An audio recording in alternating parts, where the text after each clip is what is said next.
It was 3:03 in the morning when my phone rang. Unknown number. I almost ignored it, but something about the timing, it didn't feel random. I picked up.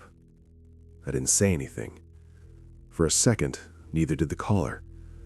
Then a voice, calm, flat. "You should turn around." I froze. It wasn't loud. It wasn't threatening. Just certain. I let out a quiet breath and leaned back in my chair, forcing a small laugh. "Yeah, okay," I said. "Nice try." Silence. Then the voice again. "You're sitting at your desk. Your back is to the room." I didn't respond this time. My eyes shifted slowly across the desk in front of me. Laptop open. Dim screen glow. A glass of water to the right. "You moved the glass earlier. It used to be on the left."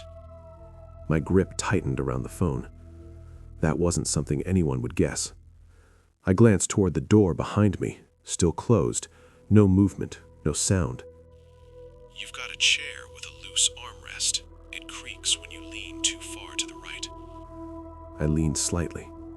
It creaked. A small, dry sound. My throat went tight. "Who is this?" I asked. The voice didn't answer. Instead, it shifted. "You have one window, left side of the room.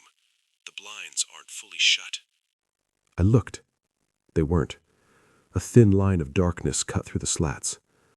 "You should really fix that," the voice said softly. I stood up. Slowly.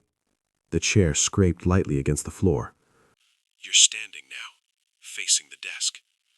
I turned in a slow circle, scanning everything. Closet door, closed. Bedroom door, still shut. Nothing felt out of place. Nothing moved. "You think this is a prank?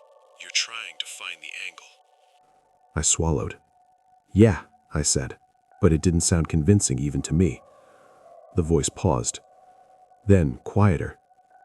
"There's a cup on your desk. White, small crack near the rim." I looked down. There it was. A thin, jagged line running along the edge. I hadn't even noticed it tonight. "You didn't see that earlier," it added. My chest felt tight now. Shallow breaths. "Okay," I said. "Enough. Who is this?" No answer.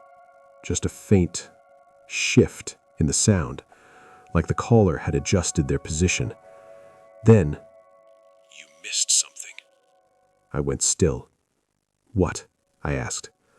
A longer pause this time. "Behind you." I turned. Fast. Nothing. Just the same room, same shadows, same silence. "Very funny," I said, but my voice came out lower than I expected. Another pause. Then the voice again. "No. Wait." It sounded different now. Less certain. "It moved." I didn't turn this time. I couldn't. My eyes stayed locked on the door. "What moved?" I asked. No answer. Just breathing. Soft at first, then a little heavier, like whoever was on the other end had leaned closer to their phone. "It's closer now," the voice whispered. Something cold slipped down my spine. I took a step forward, away from the center of the room. "Stop," I said. "Just stop talking." But it didn't. "It's standing just outside your view. Tall. Still." My hands started to shake. "I don't see anything," I said. "You're not supposed to." The words came out slower this time, measured, like it was explaining something simple. "You only notice it when it wants you to." I shook my head, trying to ground myself. "This is a recording, or some kind of trick. You're watching me through something, a camera." Silence. Then, "No." The voice shifted again. Subtle, but wrong. "You would have found it by now." I felt my pulse in my ears, loud, steady. "Turn around," it said. I didn't move. I said, "Turn around." My fingers tightened around the phone. "I'm not playing this," I said. Another pause. Then, a soft, almost amused exhale. "You already are." The room felt smaller, like the walls had moved in just a little.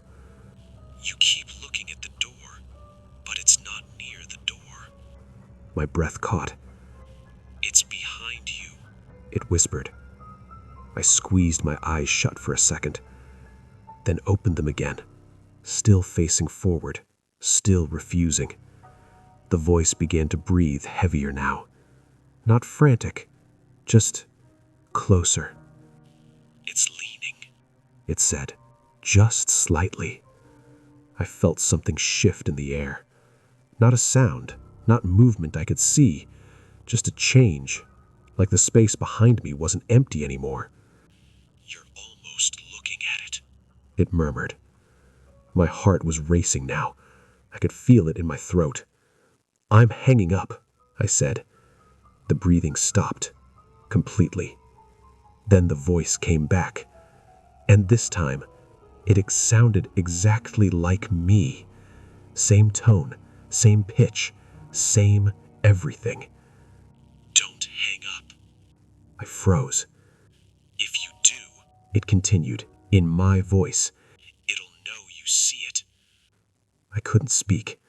I just stood there staring at the desk. "You haven't turned around yet," it said. My phone buzzed slightly in my hand. I glanced down. Battery, 1%. A thin red line. "When this call ends," my voice said calmly, "it steps forward."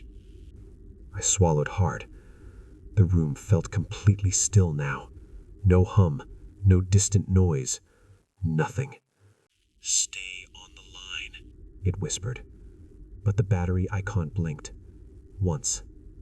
Twice. Then, the call dropped. Silence. Complete.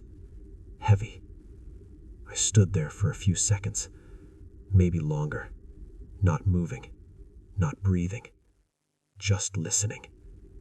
The screen went black in my hand, and for a moment, everything felt empty again, like it had all been nothing, like I had imagined it. Then, something shifted behind me, just slightly. Not a step, not a sound, just a presence adjusting its weight, closer than before. And I still haven't turned around.